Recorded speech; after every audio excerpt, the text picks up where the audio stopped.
السلام عليكم ورحمة الله وبركاته ودي إسلام ልጆች እህቶችና ወንድሞቼ እንደምን አላችሁ የአላህ ሰላምና ዝነት በእናንተ ላይ ይሁን ወንድማችሁ ሙሃጅሩ መሐመድ ነኝ እንግዲህ ዛሬ ለየት ባለ መልእክት ወደ እናንተ መጥቻለሁ በአላህ Subhanahu Wa Ta'ala ፍቃድ እንግዲህ ይህንን መልእክት አድምጣችሁ የሰማችሁት ላልሰሙት በማስተላለፍ የኸይር ስራው ተቋዳሽ እንደምትሆኑ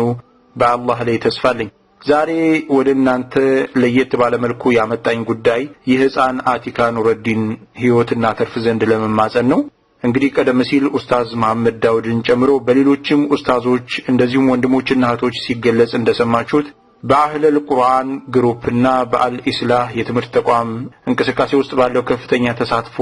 የምናውቀው ኡስታዝ ኑረዲን ጀማል ህፃን ልጁ አቲካ ባጋጠማት የልብ ኢንፌክሽን ህመም የተነሳ ለከፍተኛ ጭንቀት ተጋልጦ ይገኛል እስከ አሁንም ድረስ እንግዲህ አቅሙ የፈቀደውን ያክል ከሌሎች እርዳታ ሳይጠይቅ ከራሱና ከቤተሰቡ ያገኘውን ገንዘብ በመጠቀም ለማሳከም ብርቱ ጥረት አድርጓል ይሁን እንጂ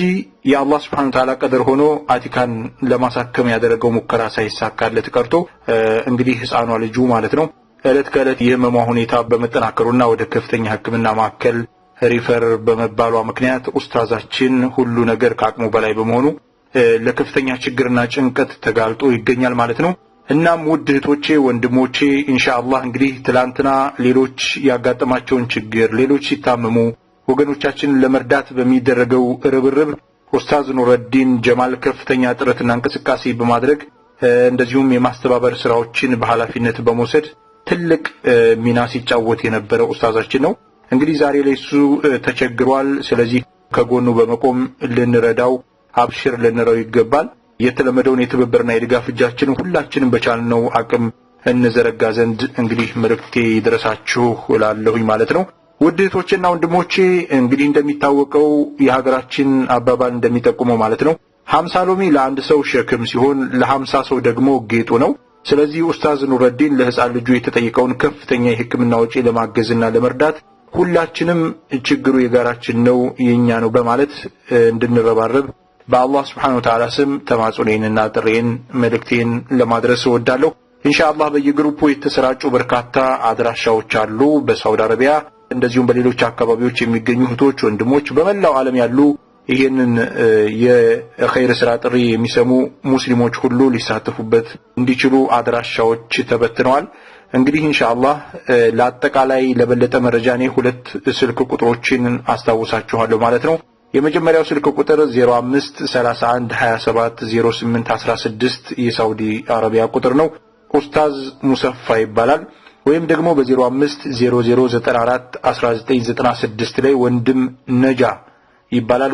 እነሱ ጋር ደውላችሁ ወይም ደግሞ በዋትስአፕ አግኝታችሁ ያለውን አጠቃላይ መረጃ ይሰጧችኋል ማለት ነው እንግዲህ ኡስታዛችን ኑረዲን ጀማል ያቅሙን ያክል እስካሁን ድረስ ጥረት አድርጓል ካሁን በኋላ እኛ ወንድሞቹ እህቶቹ ተባብረን ከጭንቀት ልናወጣው እንደዚሁም ደግሞ ይችን ህፃን ህይወቷን በአላህ Subhanahu Wa Ta'ala ፍቃድ ልንታደጋት ይገባል እኛ የምናወጣት እያንዳንዷ ትንንሽ ሳንቲም የሰው ህይወትን በአላህ Subhanahu Wa Ta'ala ፍቃድ ማለት ነው ሰበብ ሆኖ ማዳን እንደሚችል ከጭንቅ ማውጣት እንደሚችል ያለፉ ተሞክሮቻችንን ማየት ይቻላል በዚህ በኩል በጣም ትልቅ አስተዋጽኦ እያደረጋችሁ ያላችሁ በተለይም በአረቡ ዓለም የምትገኙ እህቶች ወንድሞች አላህ Subhanahu Wa Ta'ala ምንዳችሁን ያብዛው ኢንሻአላህ እንግዲህ አላህ Subhanahu Wa Ta'ala ያዝንልን ዘንድ እኛ እርስ በርሳችን መተዛዘን አለብን ማለት ነው ስለዚህ ይችን ህፃን ልጅ አስቸኳይ ህክምና ነው የሚያስፈልጋት ሁላችንም በአስቸኳይ ተረባርበን የህፃኗን ህይወት እንድንታደግ አሁንም በመጨረሻ በአክብሮት የተማጽኖ መልእክቴን ለማስተላለፍ እወዳለሁ ባረከላሁ ፊኩም ወሰላሙ አለይኩም ወራህመቱላሂ ወበረካቱሁ